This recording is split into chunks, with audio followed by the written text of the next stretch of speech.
Reed. He's going to be on the show to talk about that along with a couple of other guests, and we're pretty excited about this event. I think you'll love it if you love basketball. And Dr. Eli Karam is with us once again. He is a licensed marriage and family therapist. If you have any calls regarding your family, couple, maybe you're getting in a relationship, maybe you're breaking up, maybe you're getting married this spring, whatever the case may be, this man, let's get in front of it. Let's be proactive. 571-5263. Dr. Eli, how are you today? Good to see you, John. I'm good to see you as well. Now, when I say anything regarding couples, family, relationships, it's all encompassing, right? Yeah, marriage and family therapists. They're going to see anybody in their interpersonal relationships. So whether you're coupled, whether you're not, we want you to call in today like we always do and fielding all your questions. This is reality television at its best, folks. I love this. I love this segment with Dr. Eli because it's good sound advice, and I have to admit it, I steal a little bit from you. Yeah, that's all because right. Everyone has issues with their wife or their husband. It just happens, and this man is a professional. He can help you out. All right, we're going to start off with an email, and by the way, for folks who would like to email you, Doc, which is the best way to get a hold of you? Yeah, you can do two things. You can email directly to KMFT at twc.com, or you can go to the KMFT.org, which is the Kentucky Association for Marriage and Family Therapy, which I represent, which there are of about 400 licensed marriage and family therapists in the state of Kentucky, many centrally located in Wave Country, and you can send us an email through there, in addition to seeing all of our past segments on the show here, starting back in January last year. All righty, here we go. Let's go with the first email. I've heard you mention rules or rituals of connection on your segment several times over the past year. You also mentioned something about research and spending 15 minutes with your partner every day. Could you explain more in detail what that means? And could I have that with my spouse? And how could I have that with my spouse? We love each other, but with kids and work, I'm finding it increasingly more difficult to connect as we enter our 5th year of marriage. Rhonda. So this is one of those, help me, Rhonda, help me.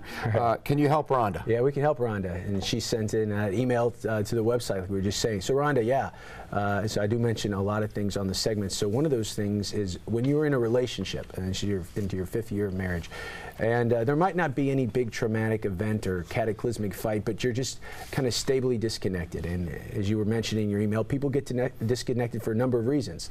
They have work, they have kids, and they might even be really great co-parents, but they're not nurturing the couple, even though they kind of love each other. So they're operating on out-of-date knowledge. So rituals of connection now is defined by a marital researcher named John Gottman, who writes a lot for the public about what makes relationships succeed or not. So the concept of rituals of connection are these, and you were right, it's about 15 minutes a day.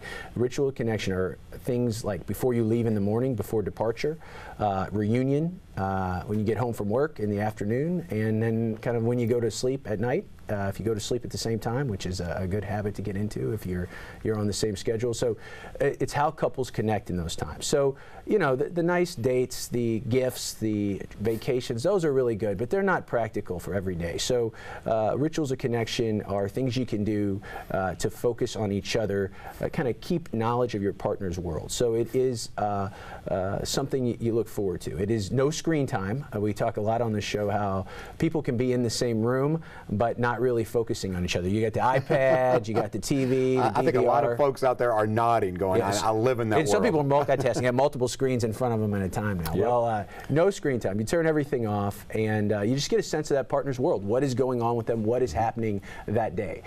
So when you do that, John, you're really promoting connection. So it's developing a sense of curiosity for your partners, even though you might see them every day, and you might not. You might know what their favorite things are, but do you stay up to date? Have you stayed up to date with what they're into, their world? So do you know the cast of characters at their work? Do you know what's going on during the day when you're not together? So it really stoking this curiosity and making it, you know, kind of a commitment. And it doesn't have to be long. Like I said, Gottman's research showed it was only about 15 minutes a day that couples that can make time for each other to really connect in this way. And obviously with verbal connection also comes physical connection. So if you build up good interactions with your spouse throughout the day, it's naturally going to lead to physical connection. I don't necessarily mean just sex, but for a lot of couples, especially long-term couples, as we've talked about on the show, you got to feel emotionally connected before you can feel physically connected. So I hope that helps you, Rhonda, and thank you for the email. That daily conversation is important because that's also a way for me to keep up with my wife's boyfriend. I know what he's doing. I feel good about that's things. Right. You know about all the significant characters. Yeah. Of course, I'm joking, and we're not trying to take this lightly. Serious business here. Let's talk to Tariq. We are fielding calls about segment. Who's the best basketball player in Kentucky? Who's the best high school?